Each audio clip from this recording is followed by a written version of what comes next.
On today's episode of Titus and Tate, college basketball practice has officially started. Tate, did you know that? Yeah, John Rothstein is in a suit, and he's walking around practice, and he is tweeting about fifth-year seniors that look great right now. So it is about that time. I'll be honest, I didn't realize that practice had officially started this week. This is the problem with modern scheduling and modern the way college basketball handles its affairs. I miss Midnight Madness. I do. Yeah. I'm not afraid to say it. I miss, and not the the bastardized version where Snoop Dogg and strippers, yeah, that version. No, I definitely don't miss that. I love that we have that. I miss the I don't miss the ones where also they still do them. Like Kansas has one. Does Carolina do one? Yeah, no. It's called Live Action now. They changed the name. They start at 6:30 p.m. and it's like it's for the families. It's like 3.5 weeks into practice. I miss the ones back in the day where we're all staring at the clock. The second it hits midnight, you're allowed to practice, and then all the players run out onto the court, and all the students are there past midnight, and the whole thing. Yeah, that's how you do. Practice. Everyone starts at the exact same time. It was like opening day in baseball. It was like an actual ceremony, and then all the basketball programs that were big time basketball programs, the football team was like, "Well, there goes the fans." So as soon as midnight struck, they were like, "It's gone." Instead, now practice has started because you just get like you said, like random people tweeting from here at first day of practice. Like I saw Fran Fraschilla was at Wyoming practice. Yeah, and I did. was like, I did see that as well. Shout out Fran Fraschilla. Everywhere. I was like, what is this? It would have been nicer to turn on my TV and then just have a bunch of like a around the nation type thing. Like we're bouncing into Kentucky's Midnight Madness. We're at Gonzaga where Drew Timmy's doing Drew Timmy things. Yeah. We did not get that. But college basketball practice has officially started. Also, the other news going on in basketball world is NBA Media Days are underway, Tate, and you will not believe what a certain superstar had to say about Avatar 2. Oh my goodness. And folks, did you see Jimmy Butler's hair? Oh my God. He said he's getting rid of the hair before the season starts, by the way, which I'm confused about, but I'm also okay. Zion is not fat. Or is he? Or is CJ McCollum fat? Because there was a picture of both of them, and CJ McCollum's looking a little fat, and then I think he's doing that to help Zion feel a little bit more comfortable, which he's a great teammate. Sometimes you have to sacrifice. You think CJ McCollum's fat now? He's been putting on weight to make Zion feel better, more welcome. I'm telling you. Look at the pictures. Well, Look at the pictures. Okay. All right. I respect it. Good teammate. All right. We before me, says CJ McCollum. Make your state your case. We'll talk about it. Also, the Pro Bowl's dead, so we're gonna go through and draft our top Pro Bowl moments. We're each gonna pick 15, 20. What did we decide on? 15. I only have number 1, which is Joe Montana stepping out of the back of the end zone in the Pro Bowl. That is the one moment that I remember. I remember Sean Taylor killing the punter. Yeah. I feel like this is going to be a quick draft. Sean Taylor, when he did that, everyone was like, I think the Pro Bowl probably shouldn't happen. Like, someone's going to get hurt. Someone's going to die. Also, LeBron is officially available. He's officially a free agent and wants to play college football maybe. In the words of Michael Avenatti, and Duke, question mark? Is LeBron going to Duke? Is it Ohio State? Where's he going to go? Sounds like the Buckeyes. We'll see. I don't know. To play what sport though? He also never said football. LeBron said he wants to play. He wants to go back to college. I have a plan. I think I know what LeBron should do. After graduating from Ohio State, famously, LeBron James, famous alum of Ohio State, he now wants to go back to college and play a different sport other than basketball, maybe. So I don't know. Maybe we'll speculate on that. I can't wait. There's a ton to talk about, Tate. But first, Woody Durham.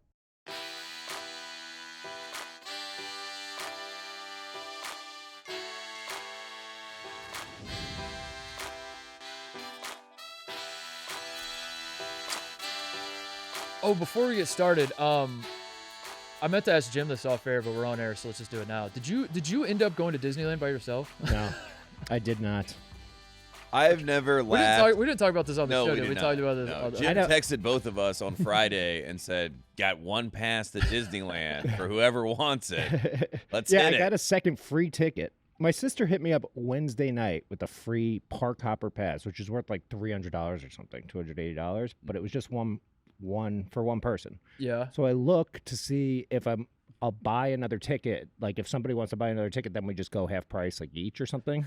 Yeah. Okay. You can't buy I couldn't buy tickets for that next day, and they do like reservations, right? It was like a week out, and I'm like, so I'd have to go by myself, and the ticket expired on Friday, so I'm like, what the hell? So yeah, I had tweeted asking if it was weird, which I understood it was, because I also tweeted, was it weird to go to a concert by myself? And everyone said no, and I thought it was kind of weird to go to a concert by yourself, and I did that. Concert, you can let it slide. I think. I think concert's okay. Movies? It's okay. Movies, it's okay. Movies is Chuck E. definitely Cheese? okay. Yeah. I go to movies by myself. Chuck E. Cheese is where the line is.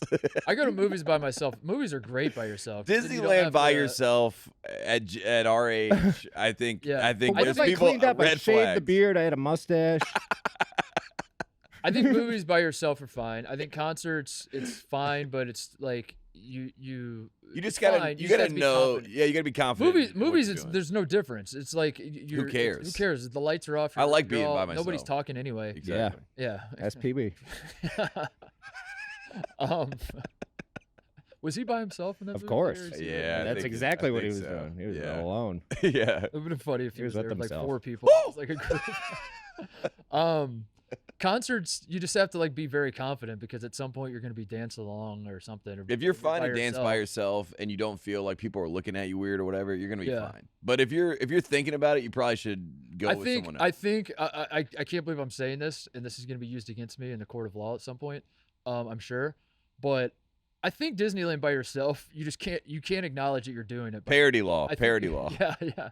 I think you just have to put your head down and do it. Like if you're going, because Disneyland, I'll Literally say put this, your head down and hide your face. I took my niece to Disneyland. My sister brought her daughter out, and right after the NCAA tournament, we went to Disneyland. It was a ton, like being an uncle in Disneyland is like the greatest thing ever. Yeah. It's incredible. You're buying, you know, especially when my sister was there. So like my niece and I would go to places, and she'd be like, "I want to buy this," and I'd be like, "Yes, you can absolutely buy this. Ask your mom." And then, so I wouldn't. Uncle Mark says yes. So I got to say yes, but then not actually buy anything. Yeah.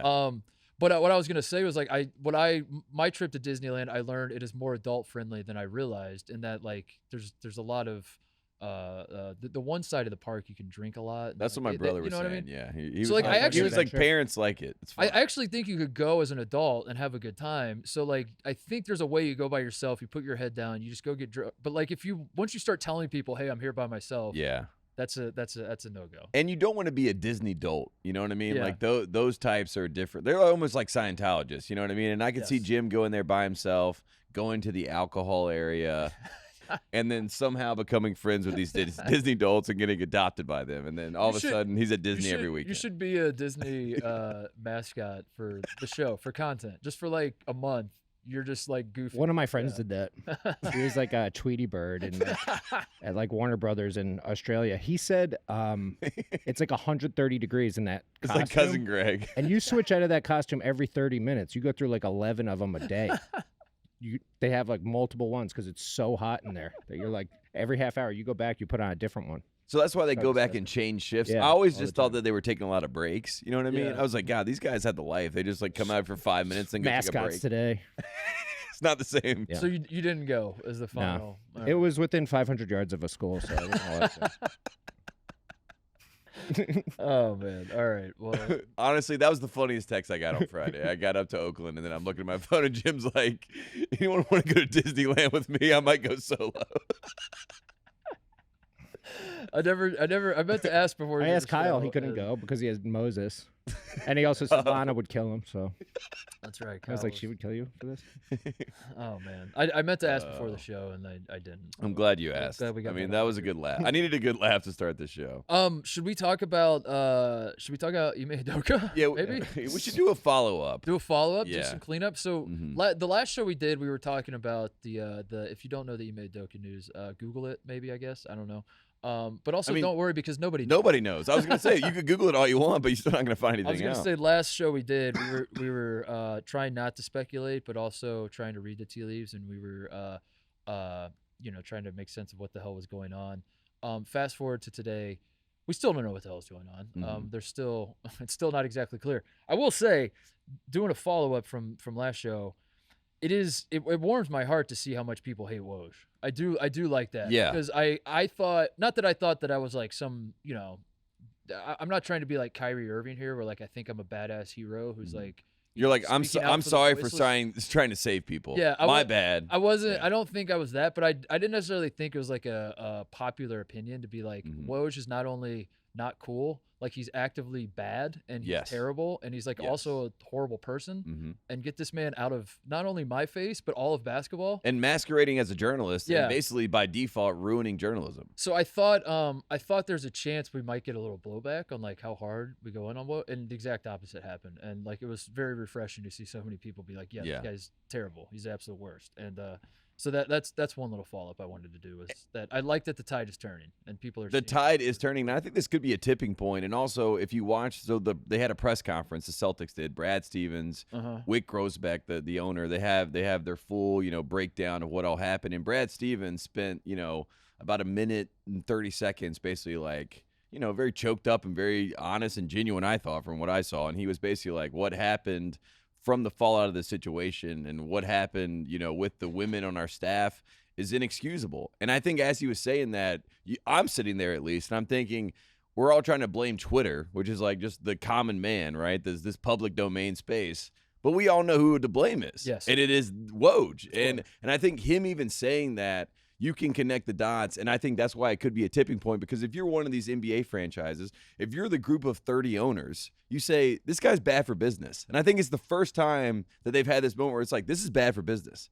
And he's actually not on our side. He's actually not helping us. He's actually not promoting the league. You know what I mean? But he got the information somehow. So like From the owners. So he's like they obviously Not think he's from the good Celtics for- owners, but from another owner. He gets all of his information. I'll break the fourth wall. He gets all of his information from the owners, right? Right, but I'm saying like I So no, I understand how it another- happens, but you saying he's bad for business, then if he's bad for business, why are they feeding him? Who's like, you know what I mean? Someone that wants the Celtics to go Celtics' dirty down. laundry to be out in the world. Of course. So he'll always have that function within the league, though. It's like he'll But if always- one owner feels like I'm not safe because of him, that changes the whole dynamic, because it kind of was like all 30 owners were like, this is our mouthpiece. We feed this guy the information we Yeah. want to be fed, and then he puts it out how we wanted to put it out. You know what I mean? But he broke the code. He basically pulled a little finger, That's really what happened, like to put a verb to it. And then this all comes out, and the Celtics are obviously, rightfully so, saying this is internal. This was an internal private investigation. We hired they did a IARP like what Kansas and all these other places. Yeah. They hired their own law firm. They said we're going to investigate ourselves. We're going to keep the NBA out of it. But still, it comes out. I mean, that's someone there's an intent behind that, and Woj should not protect what they thought he was going to protect, why I think it could be a tipping point. you've gotten smarter. You used to say he little fingered them. And you used to say that all the time. Now you said he pulled a little. He pulled a little finger. Yeah. Damn it. Damn it. I miss the days when you used to be like, Woj little fingered the owners. Yeah. And then the whole Ringer staff sitting there like, what did he say? No, so that was It's good- encouraging. it's though. good. It's good to see the I'm not going to pretend like Woj is hashtag done in this business or anything, but I was surprised. It was nice to see people be like, yeah, he kind of does suck and he does nothing for us and all that. So where do we stand now? Joe Mazzulla, I really can't believe that this man is a head coach of the Celtics. No disrespect to the Mazzulla family and to West Virginia fans everywhere, but it's just this might be more of a function of how old I'm getting, Tate. That just like a guy like a guy that I vividly remember played in college is now the head coach of the Boston Celtics. Yeah. Or even John Shire coaching Duke. Yeah. I mean, even for trips me me, up. like Yeah. I feel like it's insane that Joe Mazzulla is the coach of the Celtics. Well, it's weird. It's weird to think that Evan Turner was on the staff for the Celtics, and it's a plausible scenario where if Evan continues coaching, like he basically, my understanding is Evan was like got into coaching after he got done playing, was like, yeah, this isn't for me. Like I don't enjoy doing it. So he decided to podcast, I guess. But if he would have stuck around with the Celtics, it's a plausible scenario where Evan Turner's the head coach of the Celtics. Which would And be let me tell incredible. you, if I woke up the other day to the news that Evan Turner was the head coach of the Celtics, I don't know what, I mean, you want to talk about like living in an alternate reality. No, you have a Billy Madison moment. You're like, glad I talked to that guy, and we squashed the beef. And you call him up and you say, Evan, what do you need? What do you need from me? I'm a sword. I'm a sword for you. My question though is Brad Stevens hiring Joe Mazzulla, or how does it work? Are you hiring him? You're placing him. You're tabbing him as the Yeah, whatever. yeah. Is he diluting the Boston Celtics brand where you're now and like being the head coach of the Celtics. When Brad Stevens became the head coach of the Celtics, it was a massive deal because it was like this man, he couldn't say no to the Celtics. That's why he was leaving Butler. He would have said no to a million other jobs, but man, this is the Boston Celtics. This is the premier NBA franchise.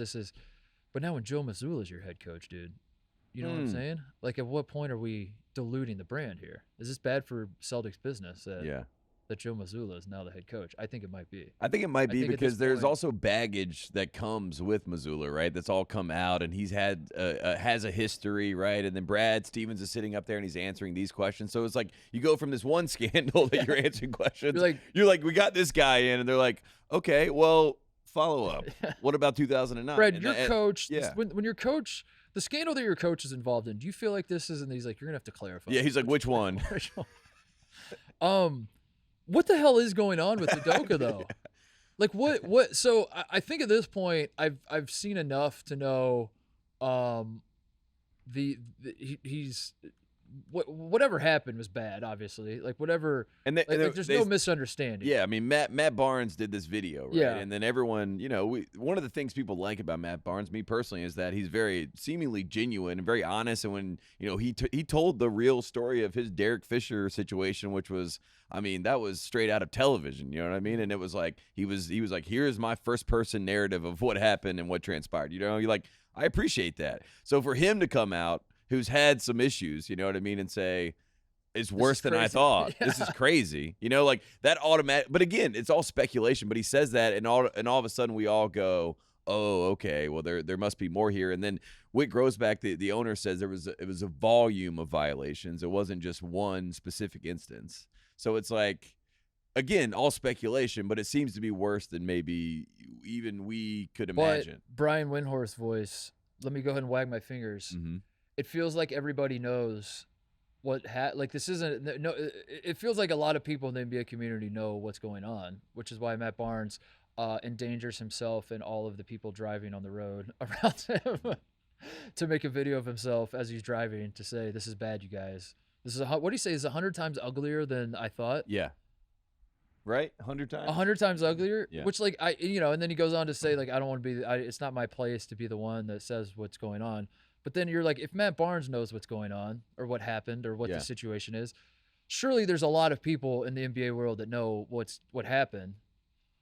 But Brian Windhorst's voice, no one wants to talk, Tate. Now, why is that? Yeah.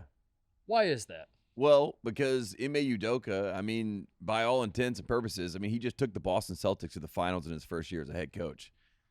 That's pretty good, right? So, like, he is someone that the NBA was like, we're invested. Boston Celtics were invested in his career, in this person. He's going to be a successful coach. We think he's a really good coach. So I think they were trying to protect him, especially by doing their own internal investigation, because what people don't realize, if the NBA does the investigation, just like Robert Sarver, it's going to be public. And then we all know. The fans know. The media knows. Yeah. We're all reading every single detail. That's what happened with Sarver. Everyone's reading every detail, and they're like, this is the suspension for this? Get this guy out of here, and now he's going to sell the teams. You know what I mean? So that information and that investigation was not done by the NBA, so they can't release it publicly. The Celtics are never going to release it publicly, but it feels like it's already like if it's exactly released in the sense that like people like Matt Barnes doesn't work for the Celtics. How does Matt Barnes know that it's 100 times uglier? And then if Matt Barnes knows, surely somebody knows that at some point is going to say, here's the actual details, and yet nobody wants to be the one that steps up and is like, I'm doing a public service, or I'm doing like I guess that's a good debate. They could be sued. Lawsuit. Yeah. Money. Duh. Hello. Money. The money. Yeah. Is it? I guess the debate I've been having with myself is like, how much of this does the public need to know? Like, is the public entitled to know what the hell Ime Udoka is suspended for? That is always the moral quandary with any of these investigations, right? It's like, when do we get into you're a public persona, so this is public information, versus this is a private matter that is a private situation, and that is the fine line. And it sounds like, by all accounts, with the Celtics, they were, I guess, blown away by what they found in their month-long investigation. And the craziest part about all this to me, just from a basketball standpoint, because that's how I think about it, this guy's in the finals, coaching in the finals, and is under investigation by his own franchise that he's coaching for. Was he under investigation during the finals? Yeah. Was he really? Yeah. I thought it was July. It was in June, right? I thought it was in June. Oh. Or maybe it was July. July. I But think it's regardless, July. it It's was like right. No, it's I know right what you're around saying. that time where it's like, oh my god. No, it's a wild 3-month window for the. But and he had to have franchise. some sort of sense of there were things happening right leading up to the finals, and then it all comes like Yeah. just cascades down right there, and it's crazy how quick this whole thing turned out and turned into a So story. Jim, how do you think that the lawsuit that makes sense? So Matt Barnes comes out Matt Barnes knows the story. He knows everything that happened. But if he says, if he gets like one thing wrong, He's Doug Gottlieb. But not even that. I mean, though, with like the Celtics or anyone else actually, giving full details, like whatever's Yeah. disclosed, I don't know. so but I don't know what you could say publicly that happened. If it's like in an office, what happens? I don't know. But at some point, this is gonna the story's gonna get out. Yeah, At some point, for sure. somebody's gonna say, and I don't know if it's Matt Barnes on his It's podcast. going to be Ime Udoka. After Ime Udoka in a sit-down interview. He's going to do a sit-down interview, and he's going to tell Katie what Couric? really happened. Matt, I think it's Far gonna. I from think it. Matt Barnes at some point is gonna be doing or somebody like Matt Barnes is gonna keep it a little too real, and is gonna be talking about a hypothetical coach doing hypothetical things, It could be Draymond. and then everybody's gonna be like, Kyrie? "All right, he's very obviously talking." It about could be Draymond. Yeah, It's Draymond's someone like- with a podcast that has like an open microphone that once the scuttlebutt gets around, there's someone that like alludes, like you said, they allude to a situation, scenario, and everyone's like, well, obviously we know what you're talking about. What about Kyrie? Voice of the voiceless?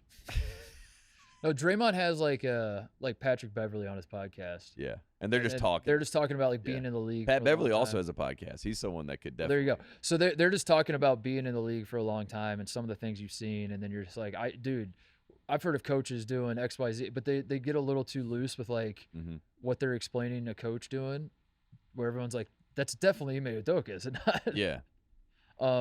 I think that's how it gets out. Is like slow breadcrumbs in that way of people not directly saying, okay, so guys, I got all the details. Here are all the details. It's going to be more, but it's just so fascinating because it just feels like it's not a secret. But yet I don't know the secret. Do you know the secret? I don't know the secret. Tate, tell us what you know. I don't know anything. Say it. We have no information here. All we have is speculation, just like the rest of the world, which is hilarious, but also at the same Why time. are you winking at me? Is there something in your eye? Ime Udoka. Jim, Air quotes yeah, between why the does he air keep- bunnies. I don't know. I don't know. I don't know, but I will say it does say a lot to me that he didn't resign and that he's willing to be reevaluated in a year, which means he thinks if it all comes out, he would not get hired again as a head coach. He's not getting hired again. He's not. I think he's done. That seems to be what everyone's saying. I mean, Yeah. like, Matt, that is like, listen, Matt Barnes might have been told something wrong, though. I guess that is a I was possibility. thinking that too. Somebody told Matt Barnes just to like them. Or I like, just told to- you the day that it was all happening, the stuff that people were telling me, and it was all misinformation for the most part. You know what I mean? I was like, what in the hell is So But yeah, you going don't on know here? that. maybe that happened, wasn't. and Matt Barnes is way Believe the off. first person that said that, yeah. But I like the reason this isn't an original observation. I think it's the observation everybody had when they saw Matt Barnes make his video. The fact that it's Matt Barnes, Tate. Like if Yeah. if it was someone else in the Like I said, Matt Barnes is a pretty straight shooter, right? I mean, like the fact that he's saying it, you're like, okay. but Matt Barnes has seen some shit. Exactly. Matt Barnes, like if it was just like Ime Udoka had an affair, Matt Barnes would not say Exactly. That's great. That's why I brought up the Derek Fisher thing. I'm like, he's seen Yes, he's exactly. seen drama like of that sense, and I think the Derek Fisher situation, if it was just an affair, would be crazier than like, what was happening. But theoretically there's a here. possibility he was led false information. So like whatever Matt Barnes' reaction is completely irrelevant because he's reacting to a fault. I don't know. Dude. Plus what the a rest- wild story. Well, the rest of the league too. I mean, Boston has obviously a stranglehold because of their history and things like that. So the rest of the league, I mean, these other owners and stuff, they're not bashful and enjoying, I think, a little bit of this. You know what I mean? I think that they're all. It's like Desperate Housewives. You know what I mean? It's all these guys gossiping about what's happening, who knew what. Is Brad Stevens handling this right? Can he handle this moment? Do they need a veteran leadership, someone like Danny Ainge, to shepherd them through this time? That's all the stuff that's coming out. the way it's gone down so far, though, I don't know how Ime Udoka comes back to coach the Celtics. I That don't doesn't either. seem like that's Possible. possible. Yeah. He He could get reassigned. He might agree to something where he's like Yeah, designated. But then why suspend? I don't know, dude. That's what's so wild about it all, and the fact that we still don't really know is. Let's just move on. I mean, the good news is, like you said, to bring it full circle back to how we started this, the reason why this all came out the way that it did and the reason why it's such a ridiculous drama is because of Woj. Woj did this. But so do you think if Woj and Shams, I think it's Shams, Some people say Shams. Some people Yeah, say Shams. whatever. Tomato. I've heard him say Shams, so I say Shams. okay, cool, whatever. Yeah. That guy. Another insider. If they don't tweet it, because like just going back to the what the public deserves to know, all that kind of stuff. What do you think the timeline? Like, where the Celtics were going to have their, I don't know if they're going to have the press conference the day after, but the decision was coming, right? That they were going to suspend Ime. It's not like this was going to be brushed under the rug until opening night, and then Ime Udoka's not on the bench, and everyone's like, wait, what the hell's going on here? Like, this was going to be a story before they, right? Would Yeah, you but agree with that? Yeah, exactly. But it was going to be dictated on the terms of the Celtics, and Woj basically took that leverage point away from them and opened it up to chaos, really. And that is why they're all up in arms, because they're like, we did this independent investigation where we hired our own law firm to do this, and then we made this executive decision. Now we're going to report the decision and give you the details as much as we would like to give you. Yeah. But Woj was like, caught wind of it. The sea. He's on the sea. He caught Yeah. wind and was like, I'm going to run with this. I still think, for what it's worth, and this is not me defending Woj, because Woj is an egomaniac and a loser, and is an absolute goober that serves no purpose to the basketball community. So Does he like basketball? I'm not defending him, but if like I still think we're in a position where we don't really know the details. Like, the Celtics come out and they say, like, before media day. I guess before media day maybe you have to do it, because like Ime Udoka doesn't come to media days. He doesn't talk to any of the media or whatever, because you don't want him there for that. So maybe the Celtics were going to suspend him before that. Yeah. They still make that decision. There's still going to be the curiosity, and like the people are going to be like, okay, so what the hell happened? And the Celtics would, if they, at that point they're going to keep it internal and not really talk about it. But I mean, the speculation is going to run wild. Yeah, Nonetheless. it's going to run rampant regardless, like you said. And at the end of the day, the owner, Grosbeck or whatever, said, he was like, there's no precedent for this. There's no guidelines. And he was like, I made the decision. I thought it had to be a harsh punishment of some sort, and this is what I thought the harshest punishment was. So the fact that they were like, we can't let him get away with this, essentially. Like, we have to do something. And they settled on a year-long suspension. It's like, I think just terminate, like we've all said. It's but the longer you go without telling people what happened, the more, worse it builds in our head. It's like, that's the human nature. You're like, how bad could it be? And then you hear 100 times worse, and you're like, I know what worse is. 100 times it, and that. Hold on. It's like folklore. I just got a text message. Oh no. Scoop? From an NBA guy. Let me read it real quick. Oh my, no.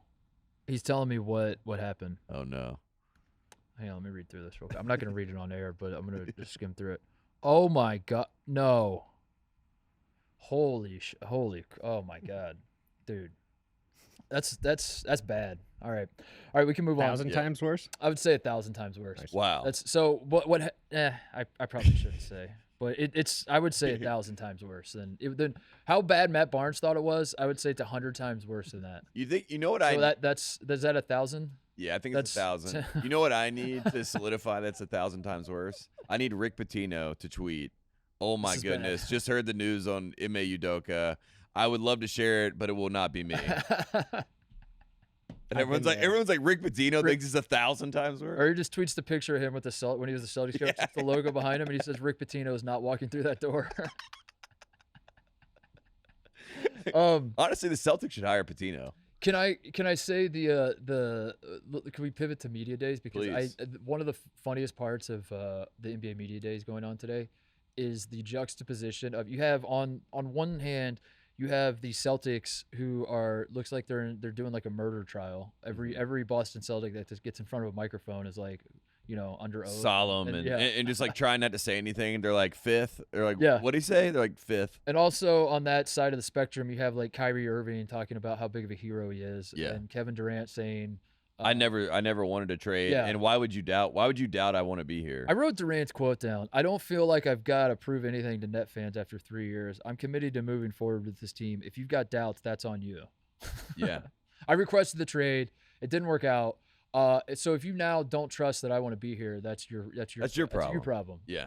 What did I do? What did I do to make you think that I don't want to be here other than request a trade? It's like the definition of gaslighting. Yeah. And then now Ben Simmons is like fighting back for like just out of nowhere he somehow got empowered. Which he's got like confidence. Yeah, I guess it's cool because like hopefully that makes him a good basketball player. But it's Yeah. also like, I mean, that doesn't undo what we all like. I don't know. I'm certainly not buying any of the bullshit that he's selling, but maybe somebody out there is.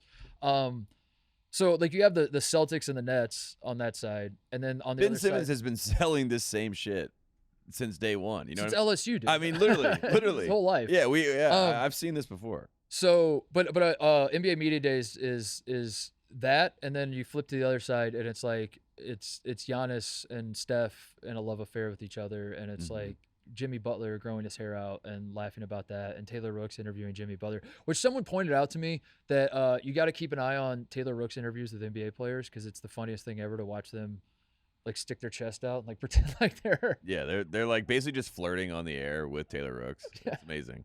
And Taylor's awesome. And Taylor's just like basically laughing at them. I mean, she was laughing at Jimmy. She was I like, can't Jimmy, unsee what it are you now. doing? I can't unsee it. So someone pointed that out to me every time I see Taylor Rooks interviewing an NBA player. I can't unsee it. Yeah, they're trying to like outcool the other guy. But that juxtaposition was cracking me up today. Watching like is Jimmy Butler going to cut his hair? And also, does Jaylen Brown know what Ime Udoka is? Yeah, it's like what's going on here? And then they cut to Memphis, and it's like just straight up like just Memphis just propaganda being pushed out. Where it's like John Morant just in rap videos. It's amazing. I mean, Memphis is the most fun, but now they're like too far. They're you know what I mean? Like it was fun last year with Memphis, but now I feel like everyone's now drinking the Kool-Aid there, like going there, like hyping them up or whatever. So that's this whole other thing. And then Steph, like you said, Steph and Giannis are the sort of the equilibrium. Like the NBA is like, okay, thank God we have nice Steph and nice Giannis. And Giannis, will you do a dad joke for us? And Steph, show us your Finals MVP trophy. And then, like you said, and then back to Boston Celtics. Back to Brooklyn. Meanwhile, in Brooklyn, Kyrie Irving is bringing up Alex Jones again.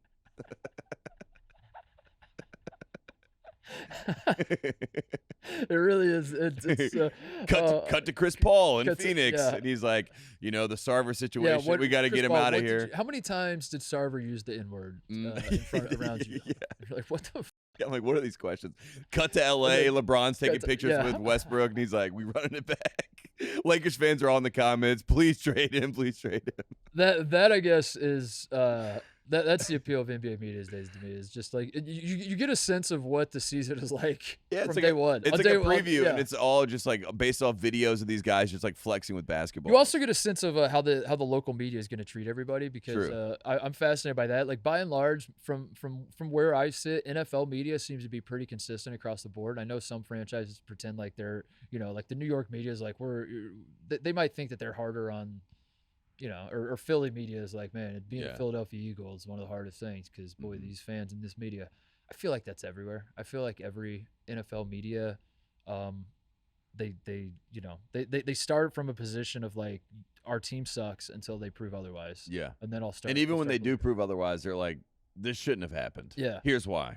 Maybe the one exception is like Kansas City right now. I feel like Kansas City. They're just propagating. They're at all times. Seattle used to be like that with the Seahawks. A little bit. It's just like we're gonna propagate. But every franchise is like we're not. No one's carrying. It does, again, this is just my thoughts, but it doesn't feel like any NFL any like beat writer is carrying water for like the. No. It feels like every team sucks. Every quarterback sucks. Well, let's be honest. If you're a beat writer and you're writing positive puff pieces, basically every other writer, beat writer, journalist in the vicinity that are all the press conferences, they hate you. Yeah. They literally hate you, and they're in like, the NFL. I mean, in most sports, honestly. I disagree with the NBA because I think what I was going to say. Well, was the NBA is a little bit of a incestuous. Like, let's like all NBA Twitter. It's the perfect word to kind of. I was going to say NFL. There's like a consistency across the league from my perspective that like the guys who write about the Dallas Cowboys think the Cowboys suck just as much as the guy who writes about the Rams. He's like the Rams suck. Will the Rams ever figure it out? Will Sean McVay ever get this right? And that is like kind of a he consistent. just won the Super Bowl. Yeah, that is kind of a consistent. Obviously as the season progresses and like the Dolphins are 3-0, maybe the Dolphins guys are like, wow, this is Mike McDaniel's figuring some stuff. But that seems to be like a consistent thing. Whereas the NBA, it's all over the place, and that's what's so like a thing like NBA Media Day to me, I immediately learned how the local media is going to, like the Lakers media hates the Lakers. Yeah. They hate this Lakers team. Of course. They're done with this Lakers team. Yeah. They haven't even tipped off yet. Mhm. They haven't even played one game. Straight up. They don't need to play a game. We all see it. They're going to be terrible. And the Lakers media hates that. And so you read that right away. Whereas like the Heat media are like, Jimmy, your hair. Tell me more about your hair. Jimmy's like, I just thought I'd grow it out. And then they start laughing, like Reese Davis on the set of College Game Day. Yeah, like, he's like, oh my they're God, cackling. you did it Yeah, again. yeah. Ah. And Jimmy's like, I just wanted to mess with the internet. And they're like, Yeah. God, classic Jimmy. Isn't he the best? And that tells me the Heat are going to be pretty good. Yeah. I think the Nets are going to have problems. I think the Celtics are going to have problems. Yeah. I think the Lakers are going to have problems. The funniest thing, the Lakers, they put a picture up of LeBron, Westbrook, and AD, the same three guys on the team last year, and then they put the caption, "A new journey begins." And so all the comments are like, "What the hell?" A new journey. A new journey begins. That we've already seen. That we've already seen. I think the Sixers are going to be good based solely off the fact that I have yet to see anybody grill Doc Rivers about his tweets. No, they let him go. And I think if the Sixers were a quote unquote dumpster fire, that's question one out of the gate is like, Doc, how horny are you right now? Yeah, because they're trying to get him out of town, but they're not trying to run Doc out of town because he and Maxey have a great relationship. And Maxey even said, I watched the Sixers press conference, and Maxey's like, Coach said it's a we versus, it's a we over me year. We're going to choose we, and it is true. Like if Joel Embiid is really bought in, I mean, the only big man, there's two big men that can stop him. It's Jokic, the MVP, and Giannis, right? So like two guys can stop that guy in the entire league. Okay, well that's a good start. James Harden. Seems like he's lost, Jim said, 100 pounds. Is that what Harden said? That's what he says, yeah. Wow. I mean, that is absolutely hilarious. Modern. He just shaved his beard, I think. That's it. It's a modern science miracle. Well, Zion should call him and see like Dude, what. Zion looks good. I disagree with you. I only saw one picture. I'm the Zion fat whisperer. Yeah. Zion is right now for today as of I'm gonna timestamp it because it might change by the time it gets. I only saw one picture, but CJ McCollum actually looked fatter than Zion. As of September 26th at 12:47 Pacific time, Zion not fat. Okay. That might change by tomorrow. I don't know. Yeah. But right now, depends on the night.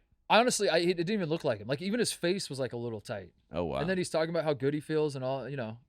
Zion not fat. I don't know how. I saw a picture of David Griffin smiling like in the background, and that was the picture I'm talking about. And it's CJ McCollum right here, and it's a profile shot, and Zion right here. And CJ McCollum is definitely thicker than Zion, but they're like laughing, and I'm thinking to myself, this is old Zion, right? But maybe it's like he's so thin, in this new revamp. You got to find another angle because I hear what you're saying. They do like this was a Duke trick. Duke did this all the time when Zion was there. That the forced perspective of like you put him next to certain things and. They have the right lens, right angle. Let him jump into the pool with his shirt on. Like they pulled all those tricks. But there were multiple angles, dude. You can't hide it. And, okay. Yeah. I've been on the Zion fat beat for years. Yeah. I invented it. I still have the URL is zionfat.com. I still own that. So if anyone wants is zionfat.com, it is up for sale. Update it. Update the website. I should have put no. Yeah, just yes or no. And you have to put a timestamp because it can change. Yes, the winds are below. Yes. Much like Monday, September 26th at 12:06 p.m. Eastern Standard Time. Zion Williamson, not fat. Much like Woj reporting, though, the winds are blowing all over the place. It can change. The seas change, unfortunately. Our sources are saying that he is now downing 3 beignets. The winds are blowing back. Also, do you care about the Hawks? Because I feel like the Hawks. Sure, I'll care about the Hawks. Let's care about the Hawks. I care about the Hawks. I think they're going to be fun, and I think that people disrespect Trae Young because of Luka still for whatever reason. I don't know what it is. People don't like Trae Young. I don't mind Trae Young, but I really like DeJounte Murray, and I like that backcourt. So I'm going to watch the Hawks. I'm going to give them. They want the hype. Do they have any media day? Anything? It's just pictures of the big three, which is John Collins is the third. Shout out John Collins, John the Baptist. But yeah, it's the three of them, and then Clint Capella's in there too. Trying to think. And it just says ATL. Who has the most boring media day in the NBA? The Hornets has been pretty funny because LaMelo's funny. Did you see that? They signed LiAngelo too. Yeah, and we got the Ball family. Two-way or something, Ball in the family. Yeah. No, he's on the team now. He's got a roster on the spot. team? Yeah. Because at the end of the day, we're just trying to placate our franchise player. And what does he want? He wants his brother on the team. And I'm like, put his brother on the freaking team, dude. At the end of the day, like we're not going to win anything. And I'll watch LiAngelo Ball and LaMelo play with each other. and like him slowly take Miles Bridges minutes. And Why not get Lonzo? Because Lonzo would actually get minutes. Well, he's hurt. He doesn't want to actually. He's hurt too much. He doesn't want to actually play with his brother. He just wants his brother on the bench He wants to the dap brother him that's up. Not going to take his. He wants what Giannis has, which is basically like Thanasis over there being his hype man. Yeah, you don't want the brother that's going to take your shots minutes. From you. Yeah, Take exactly. your minutes. And if you're LaMelo, like you can tell LiAngelo not to shoot. You're like, that's mine. That's my shot. And he has to listen at that point. Like your dad has already kind of laid down, what it is. Like LaMelo's first priority, Lonzo's second, LiAngelo's third. I mean, he told us that from the start. Oh man. I'm trying to think of who The most boring media one. day. I mean, The Thunder. Thunder boring. But I mean, kind of fun. It would have been fun if interesting. if Chet was Yeah. not hurt, but like, what is there? Orlando's kind of fun now. I mean, they probably would have been boring before, but I think they're pretty interesting actually this year. Clippers are interesting because Kawhi is playing. John Wall. yeah. I mean, they're fun to watch. I mean, or they should be. There's actually a lot of these bettors, these underground bettors that kind of know what's going to happen that have Clippers winning the title. That's like the big dark horse bet right now. What kind of circles you running in? These underground Dark circles. dark circles. And they love the Clippers. And I'm like, I don't know, guys. They're the Clippers, It's kind of like the Chargers. Yeah. Like, people were coming to me about the Chargers losing the Jaguar, Jim. I'm like, this is the Chargers. This is what happens. We lose games you should win, and we choke when the pressure's on us and expectations are on us. That's just what happens. Did you see Andy Katz put out his Power 36 today? Yeah, love that. Number one. Tar Heels number Your one. North Carolina Tar Heels. Yeah. I appreciate that from Andy Katz because, Andy Katz knows what the media game is, and he's like, Blue Blood brings back their entire team, number one. Why have we not had Andy on, Jim? Do we have a reason? He's been Have we playing figured it? tennis. He's been playing a lot of tennis from what I can tell. He's yeah. What did he say? Does he paddleboard? Is that the other thing? He said, or am I Probably. making that up? Tennis and like. I mean, Sounds like he's making it up. I picture Andy Katz on a stand-up paddleboard. he got really like, he was like, I do this. Like, I'm out here playing tennis. I'm really good. I'm also a great paddleboarder. He was like, I do activities in the off season. We're like, okay, Andy. Andy becoming like great at tennis, so he can go to the country club and smoke everybody at tennis. It's and like awesome. he's just reaching a level now where but at the exact same time everybody's quitting tennis and playing pickleball. Mm-hmm. It's a sad story. It is That's sad. sad. I hate to see that. So hopefully his skills translate. It's like I'm playing golf a lot. And I'm getting really good, and then all of a sudden it's gonna be like putt-putt's a new thing, and I'm like, Yeah. what the hell? Yeah. Why did I learn all this? Yeah, putt-putt.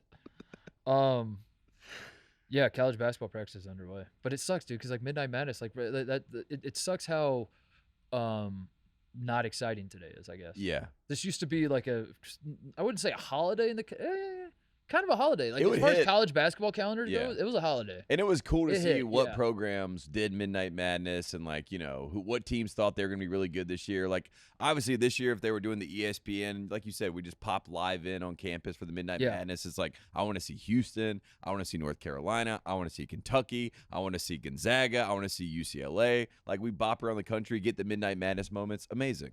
I want to see Ohio Was it? State. I forget. Was it always? Yeah, Ohio State. We used to always do Midnight Madness. Coach Motto was smart enough about it to never do it because He was like, I don't want to compete. Yeah. no, he's like, I don't want anyone to turn on your TV and see like 400 people in the 19,000 seat arena Because the football game's going Yeah. on. Yeah, that's smart. because it's probably a Friday night and the next day there's a football game. Meanwhile, Allen Fieldhouse, they turn the lights on and it's just like The 100,000 start people showing up, inside. yeah. Rock chalk. They never leave. Yeah, exactly. They're there right now. Yeah, exactly. They're all literally there right now, Yeah. just sitting there, waiting for someone to turn the lights on. Also, Kansas football should have been ranked. Agreed. Oh yeah, they beat. Well, Beat you want Duke. to take a break and talk about football? Yeah, let's do that. Okay. All right, Tate jumped the gun. Talking Yeah, about sorry. football. I got excited. I when was. we were I talking was about saving it Kansas. for Yeah. the second half here, but Carolina lost, dude. the basketball. I thought we were talking about Kansas. No, we're talking about it all, dude. We've been on the Yeah. basketball blue blood football train for a while. Yeah. And it came to a screeching halt but we knew, to be fair, we knew that the dream was going to die because Kansas was playing Duke and one of them had to lose. Yes. And like once that happens, once one of them takes a loss, the magic kind of unravels. And we don't get there. the graphics anymore. The where it's graphics like, kind of go yeah, away. Yeah. Because then you have to start adding asterisks where you put like Duke is 3-1, but like their one loss was to Kansas, so technically the dream, Yeah. So I felt like the dream sort of was dead and it was going to die anyway. But then Indiana getting blown out by Cincinnati and Carolina losing to Notre Dame didn't help anything. Didn't help at all. And North Carolina, They open that game, go for it on 4th and 3. Drake May throws a dime to Josh Downs. Carolina goes up 7-0. They stop Notre Dame, which this defense is the worst defense in the country, maybe in the history of football at any level. Pop Warner, whatever it is, worst defense in history. They get a stop. Carolina gets the ball back. You're up 7-0. Could go up 2 scores. Changes the whole dynamic of the day. They get 2 opportunities to do this because the defense makes 2 stops. They don't do it. Then Notre Dame realizes, you know what? We could just run every single time. They got 36 first downs in this game. Notre Dame did? 36 first downs. Like the most first downs they got since 1974 when they ran 80 sometimes in a game. So anyways, North Carolina makes history by being absolutely abysmal in defense, and it was the perfect setting for them to show the world they were a real football school. Not today. Why don't the Tar Heels run a junk defense? Like what would be the equivalent of like a run and jump?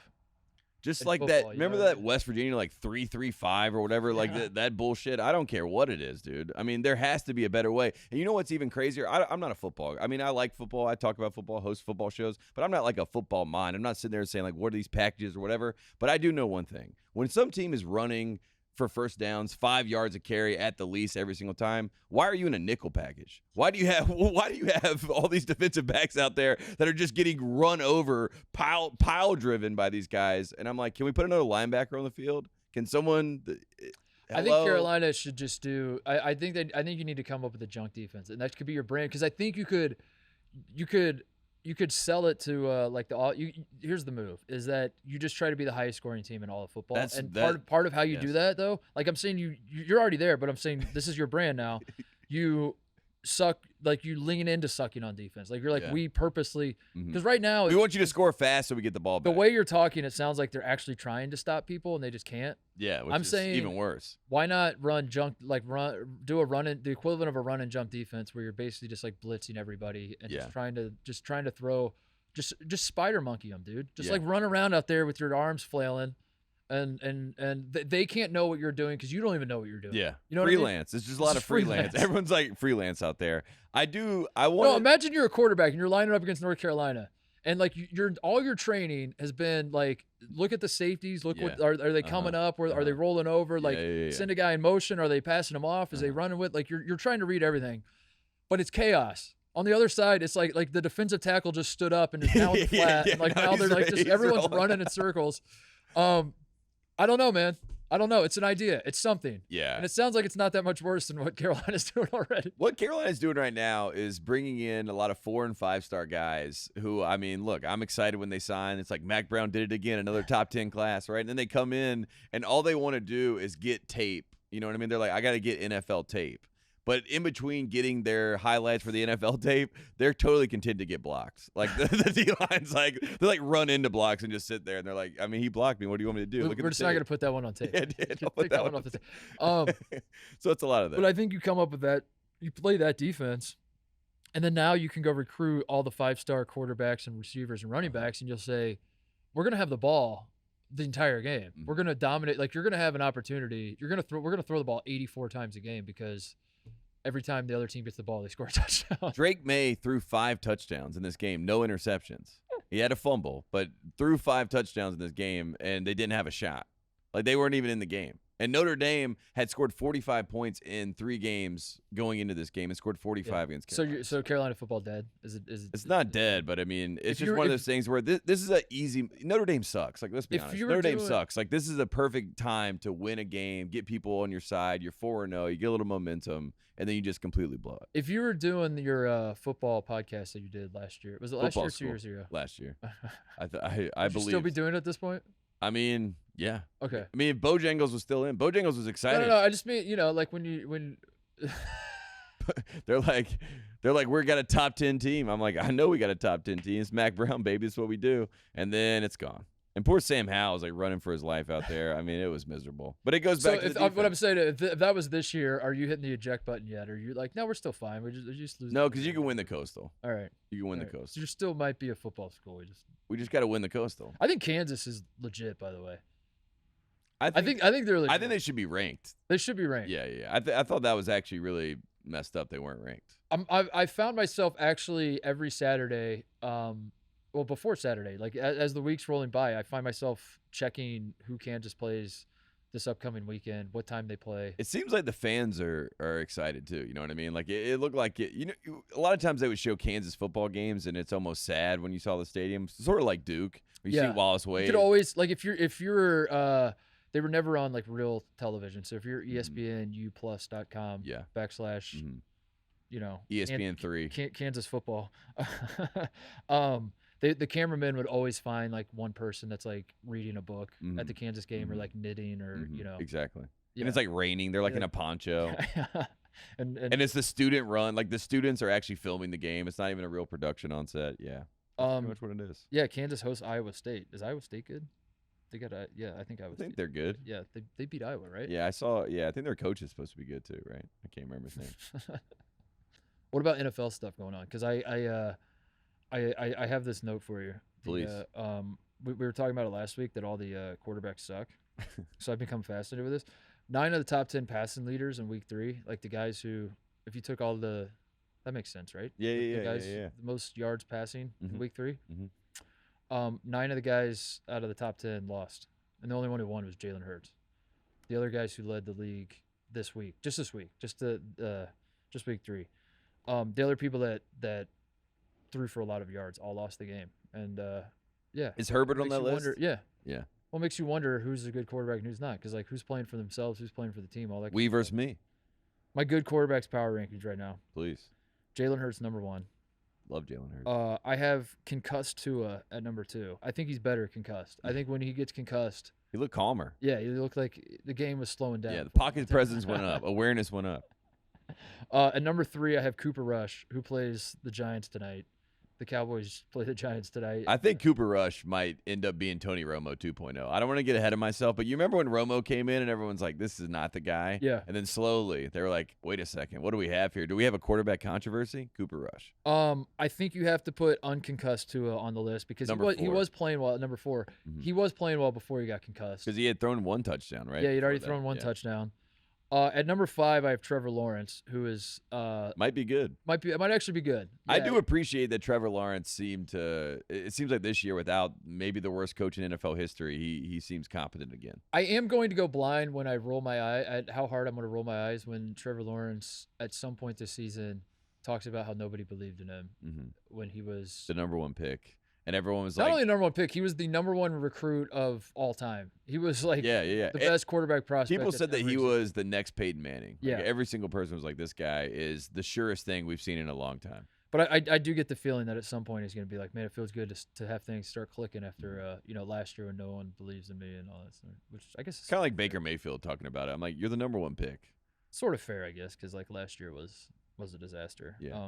I wonder what's different this year with Jacksonville's really figured it out this year, and last year they didn't. It's pretty cool. Pretty cool to see. So I like how that franchise has turned a corner. I wonder what's different. Number 6, I have Justin Fields, who's 2-1, and I think that's all that matters. I think wins are all that matters. And far too often people are forgetting that about quarterback state, and they're too focused on QBR and passer rating and did he complete passes, and did he throw a lot of interceptions, and is he able to hit wide open receivers with passes? There's too much talk about that, and what they should be talking about is he a winner? And right now, Justin Fields is tied for 3rd in the NFL for wins by quarterbacks. So 2-1, just as many wins as Joe Burrow and Justin Herbert combined. Wow. So bust. Yeah. At number 7 on my list, I have Ken Dorsey, who just showed an incredible amount of passion and tells me he could still play the game at an elite level by losing his mind in the press box. So that's cool, right? Mm-hmm. Okay. I enjoyed that. Along. Yeah. And number 8. Also quarterback, the greatest team ever in college. Yeah. Right? I mean, some people say Joe Burrow and LSU, but I think Miami.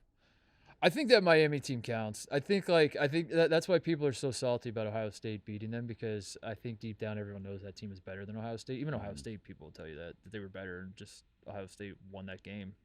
That's why it's hard to argue that they're the greatest team ever because of that, though. Yeah, that's what I mean. Yeah. But I think that's why there's such a people pretend like it was the pass interference call. That's why they're so angry looking back at that game. But I think it's just the general I don't think there's any scenario where Ohio State wins. because like you look at the roster that Ohio State had and the roster that Miami had, it gets like worse as more time goes by. Yeah. There's like Talent more disparity. guys that become Hall of Yeah. Famers. You're like, wait a second. So I think when you look back on it, I think people get mad because they're like, if Miami wins that, you're almost like witnessing history of like that is definitively the greatest college football. But I think that's a good thing though, because now it opens up some gray area and we can actually argue about it. Because I think if they beat Ohio State by like 3 touchdowns, it's like an open and shut case. Yeah, everyone's like, done deal. I like Joe Burrow enough to let him be like, if someone's like, it's no doubt Joe Burrow and that LSU team, I'm like, fine, I'm not going to argue. But in my mind, just because of my age and how much I cared at the time, I was like 10 years old. It's like that Miami team was different. But the 2001 Miami team is what people talk about, who were undefeated. Yeah. Not 2002. 2002, they lost to Ohio State. Yeah. Yeah. So 2001 is a great. No, but I'm saying you went back to back, like run they were on. Oh, it's like a lot of the same people were on the 01. Because I just think of them as undefeated, as the best team ever. Well, there's a lot of undefeated. Yeah, there's but not a lot of that teams Miami that team. Some people argue USC, right? If they had gone 3 in a row, now you're talking like, but Miami. I'll go with Miami. All right, I don't know where we were. We're just talking football, man. This is the best part about it because, we're talking about the NFL football, obviously, and we have to talk about Rodgers and Brady, right? At some point, that was the big game of the weekend. Even though, I didn't really care that much, but a lot of people seem to be very invested in it. A lot of people are arguing about who's the greatest of all time. Well, you guys saw that post-game interview where Aaron Rodgers is like, "Yeah, I saw something up on the jumbotron." Yeah, and I passed on the information. What do you think he saw? What do you see? What happened? I didn't see the interview. He said after the game, he's like, sometimes you see something on the field. They said they had to go for 2. Tampa Bay, they came down and scored, but they were down 2, so they had to go for 2 to score. And Rodgers said something went over and said something to the coach, and then they're like, "What'd you say to him?" He's like, "Sometimes you see something on the field, sometimes you see something on the jumbotron, and you pass on the information." Oh, cool. Yeah.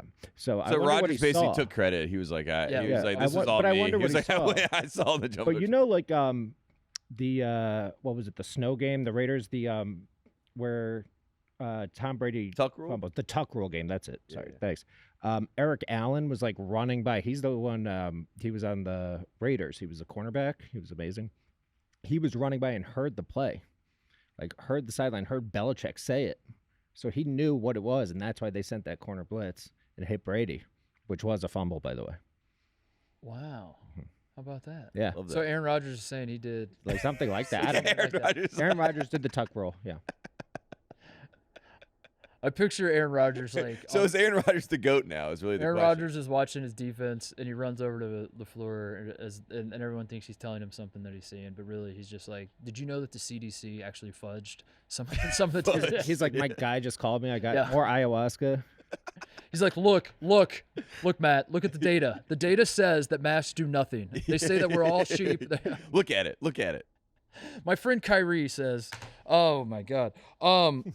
I had Lamar Jackson on my list too. Oh, nice. Lamar Jackson. Lamarvelous. Yeah, he can't throw still, so the jury's still out on whether he'll ever actually be good at football the way a quarterback should be. Mm-hmm. But I think he's kind of breaking he's on pace to break every record, isn't he, right now? Yeah, and he's also he's pretty unbelievable because Lamar, we all know Lamar is his legs are working to kill you, but still you can't stop it. And every single football player in the league, just football player, they're like, Lamar's the best football player. He just is playing quarterback. Yeah. Kind of how Cam was, it's like Cam wasn't a quarterback or a running back or a fullback. He was just a back. He was like, I do all this. And sometimes his arm would be something that you wish that you had a better version of, but Lamar figures. But also Lamar Jackson sucks in the playoffs, and these games don't count. So the only way, these aren't legacy games. Nothing. Lamar Jackson could throw for 1,000 yards next game. What are you, the Ravens front office? That's what they're arguing. It still doesn't count until he does it in a playoff game. Yeah. And then good game managers. My list is Josh Allen and Justin Herbert and Patrick Mahomes. Those guys are. They know how to control. I feel like they're pretty good, but they're losing right now. So they're not obviously good quarterbacks. Yeah. Colts beating the Chiefs. I didn't watch any of it, but I just saw the final score. I don't know how that could have happened. You know what I mean? From what I had seen the prior weeks, I just saw the final score. I'm like, how is that even possible? I saw Mahomes was upset after the game, but that makes no sense. And also the Dolphins beating the Bills. I thought the Bills were going to do what the Steelers did in 2020 where they're 11-0, you know? And everyone's like, are we about to witness an undefeated season? This is going to be crazy. So the fact they lost to the Dolphins in division Now, why is that? You think they did it on purpose? Why is that? Why would the Bills lose a game, a division rivalry game? Why would Ken Dorsey throw his stuff in the? Why would a game where the Bills dominated possession, ran what 90 plays? Yeah, and Ken Dorsey threw his his headset and had a tantrum and why is that, Tate? Huh? Interesting. Huh? I don't know. Manufactured adversity? I don't know. I mean, that sounds like a Tom Izzo play. If I know what manufactured adversity is, I think that could be something there. But Ken Dorsey's also the man. I don't like people coming at Ken Dorsey about him getting upset. He's allowed to get upset. I mean, Tom Brady breaks tablets every week, and people are like, "Who are you fighting?" The world. Sometimes, Jim, are you in agreement with this? Like Tate seems like fired up today. He's like just like I don't know if he's yelling at me or who's mad at Ken Dorsey? I've just seen that there's a back. I saw Kyle Brandt and I love Kyle Brandt, but I saw him. What did Kyle Brandt do? He basically did like a little video that's like Ken Dorsey. This is going to be a black mark on his career. Did he really? Yeah. I mean, I don't know where this is coming from, but I just wanted to put it out on the record that me seeing Ken Dorsey do that, I don't know, made me like him even more. He was the quarterback's coach for Cam Newton, so I'm obviously a little biased, but I love Ken Dorsey and that fire, that passion. Like, it's football. Like, of course he's fired up. And he also quarterbacked one of the greatest teams of all time in college. So leave him alone. Let Ken Dorsey live. That's my stance. I don't know. UNC lost. Yeah, I guess yeah. UNC did lose. That's what's going on. At least the Panthers showed up, I guess, the defense. Did you see Jimmy G ran out of the back of the end zone? Mm-hmm.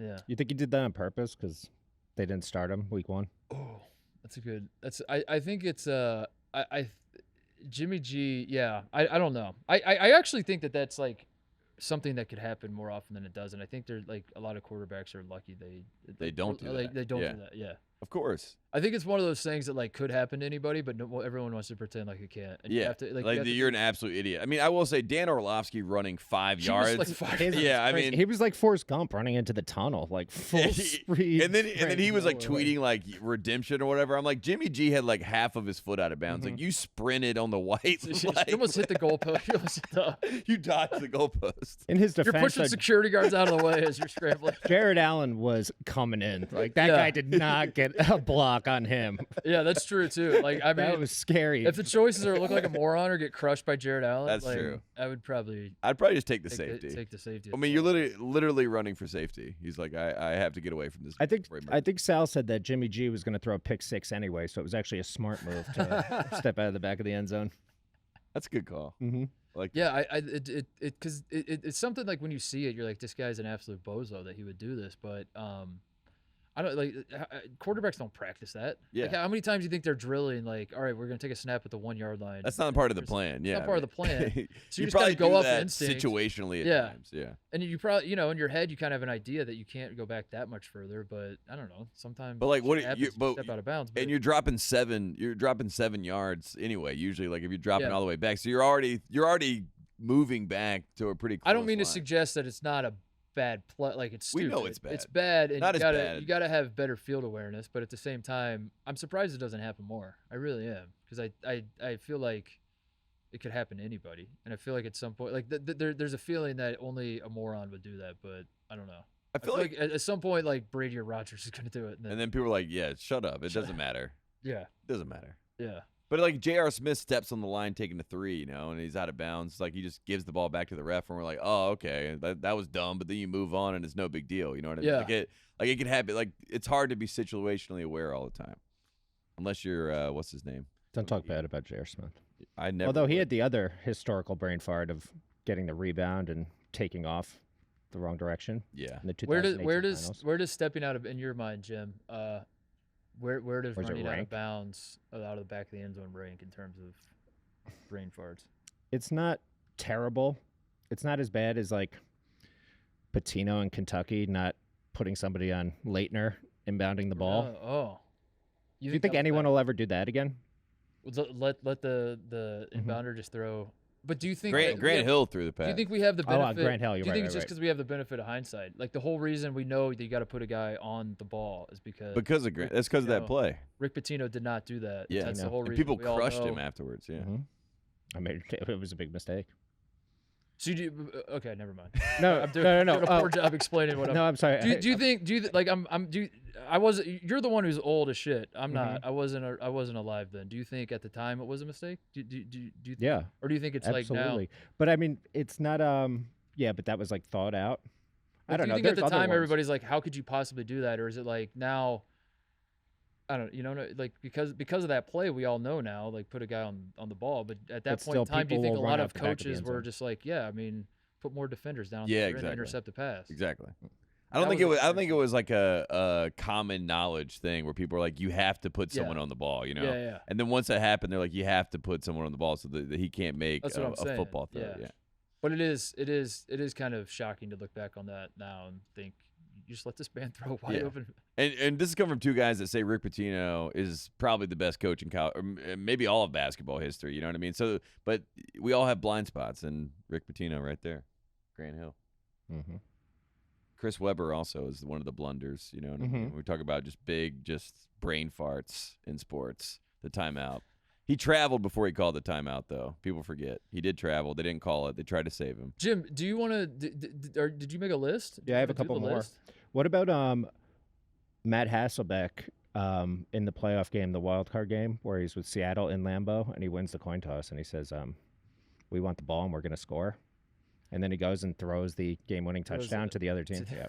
That's pretty bad. I don't think anyone's going to do that again. Oh, yeah. I'm saying we're learning from history, you know. Yeah. What are the ones we learned from history that'll never happen again? Butt fumble, Mark Sanchez, Wow. just don't do that. Don't run into the butt. Don't run it. If you see a butt coming your way, run away. We had a punt butt though, or a butt punt, I guess it would be. Yeah, butt punt.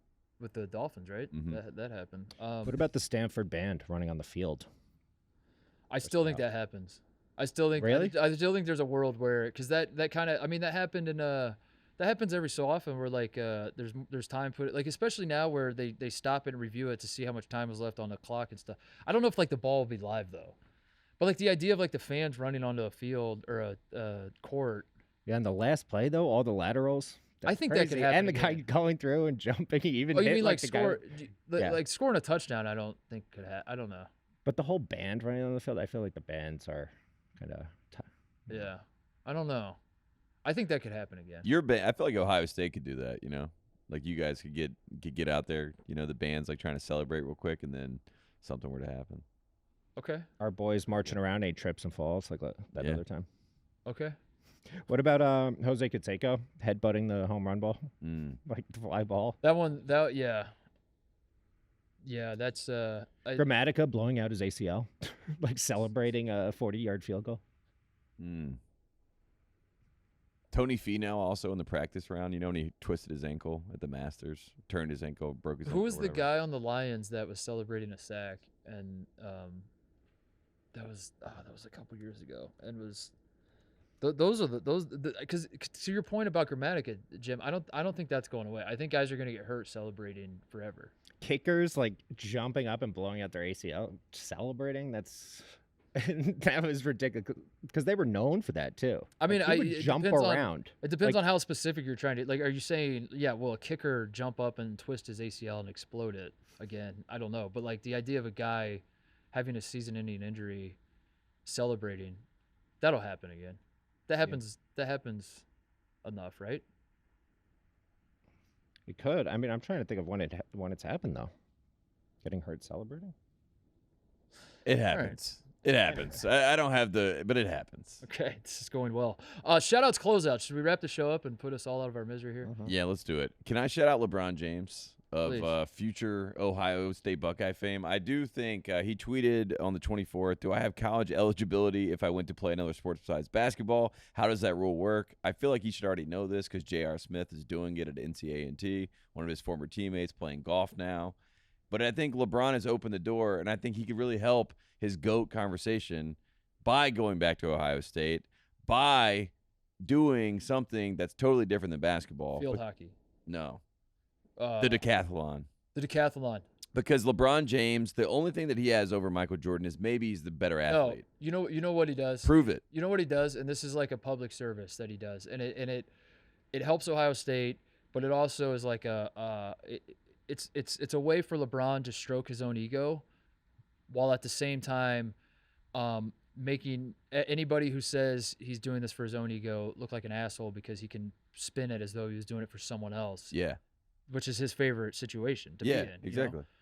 He should do track and field and make an explicit announcement, like an announcement where he's like, I'm doing this explicitly because I am trying to beat every single record that Jesse Owens has set. Love it. I'm doing every event that Jesse Owens did. I'm going to try to break them. And when you see how hard it is for me to do what he did, you'll now have a greater appreciation for how great of an athlete Jesse Owens is. I love it. Also, guess what? These Olympic sports that don't make revenue, guess who just got money, baby? Yeah. Olympic sports. So LeBron James trying to save the industrial complex of college sports. I think that is the play. That's the play. He should do track and Decathlon. field. Yeah, do the decathlon. Be the greatest athlete of all time. Prove it, right? You saying that you think he should know because J.R. Smith's already done it. You think that LeBron would have a way. Brian Windhorst voice. Now, why is that? Why would he tweet that and not just ask his friends or ask around? Why is that, Tate? Because I think he's trying to get people to. Is it maybe because he's not believe. actually going to do this? Is this maybe? Well, that could be true. But also, I mean, have you seen a Goofy movie?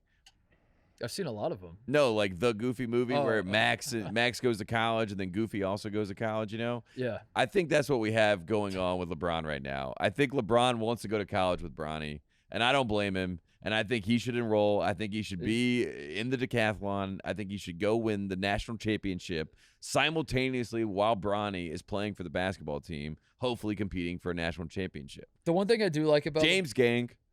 The one thing I do like about LeBron doing this is it opens the door for I feel like this was the hot topic like 10 years ago when he talked about LeBron is like all the sports he could play and could he be a Pro Bowl tight end right now? Could he, if LeBron played soccer, would we win the World Cup and then you'd have LeBron should play goalie for Ohio State. You'd have a bunch of like football dudes that know nothing about soccer. They're like, absolutely, an athlete like LeBron James playing soccer would dominate. Are you kidding me? Would dominate. Yeah. Russell Westbrook was always my favorite. People would always bring up Russell Westbrook. They're like, imagine if Russell Westbrook was our striker. Yeah. I'm like, yeah, that'd be crazy. Iverson, yeah. Mm-hmm. Ty Lawson was a striker in high school. He and Nolan Smith played on the soccer team. They were like fastest strikers you ever see. So it does translate in some cases.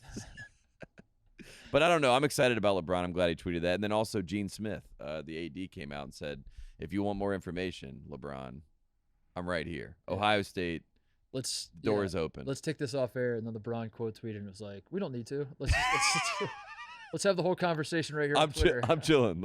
Let's give the fans some entertainment. It's a very welcoming place, Ohio State. I can tell you that. Jim's back in the This suite. guy's drunk. I want to shout out Dude Perfect, building a $100 million headquarters called Trick Shot Town. Yeah, I mean, I remember Dude Perfect, but I didn't know they were balling like this. I mean, I guess kids still love them, right? They're doing like the Thursday night football thing. Oh, wow. I didn't see all the pregame stuff. They're doing a broadcast. They're doing like their own separate broadcast, yes, like the Manning with cast. Amazon. Jeff Bezos paid Jeff Bezos probably. It looks like he gave him $100 million. They're getting $100 million headquarters. Yeah, the Dude Perfect guy. What does this mean for Donda? I mean, this has got to be scary times, you know. The Dude Perfect's gonna start their own. They're gonna start their school, own academy. Their own academy of parkour free thinkers. That is a great like. Donda's biggest rival is Dude Perfect. Are you a Dude Perfect kid or are you a Donda kid? Like which one? I'm a Donda kid. They start recruiting. I'm a Dove. They start recruiting the preteens that watch their content. Exactly. To come to their. These 11-year-olds are like picking between these two. When I found out Dude Perfect were Texas A&M guys, it all made sense to me. Like that was the biggest like aha moment I think I've ever had in my life. I mean, there's something a little off about them. Then you find out they're Texas A&M guys, and you go, oh.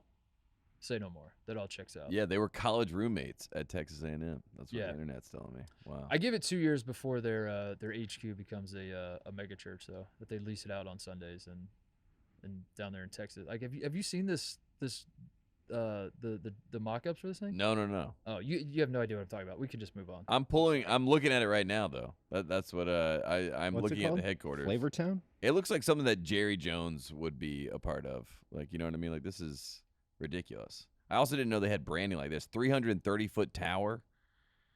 Oh my God. Yeah. All right. We'll move on. What other shout-outs? Jim, you have anything? Johnny Davis had a baby. Took a hilarious picture. Yeah, that's the thing. You guys were tripped up by that. That's becoming a thing, though, isn't it? Or no? Is that the first time you've seen that? That's the first time I've never seen the guy in the hospital bed in the gown, Yeah, looking like he just like the gave mom, the birth. like he gave birth. It That's looked the like first time you guys have seen that. yeah, Yeah. that was wild. Why would he be? Why would you do? No, I agree with you. It's insane, but like this, It's I funny. had It's the moment funny, you had like 4 years ago when I saw it for the first time. Like people started doing it, but I didn't realize you'd never. I don't know. I'm not a parent, but like apparently that's the thing. You have a baby, you peel. I don't know if you're like trying to fight your son. Like the sun comes out and you're just like peel the shirt. And you're like, come at me, bro, or something. I don't know why every father is taking his shirt off and holding a baby. I'm sure there's some Skin science to skin behind it. contact. Oh yeah. But it's weird when it's just that very firstborn. It was just moment. funny because and like, him in the hospital bed. It's like yeah. hilarious. It When I looks like saw he the did it. picture, I was like, did Johnny Davis just birth this child? Like that was like the initial reaction, and then I was like so thrown off. But then at the same time, like you said, I guess it's more normal. I mean, I have nieces. I mean, my brother didn't take a picture like that. Like he didn't get in the bed and.